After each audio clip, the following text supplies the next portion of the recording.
What always shocks me is the number of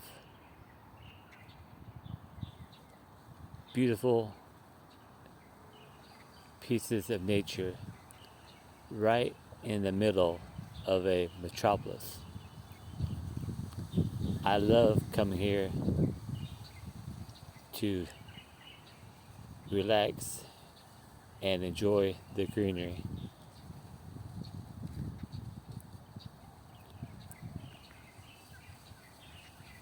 But don't let it fool you, because right behind me is the city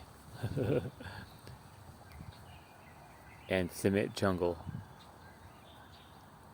But the beautiful thing about Jiangsu province is the number of canals and lush forests surrounding them.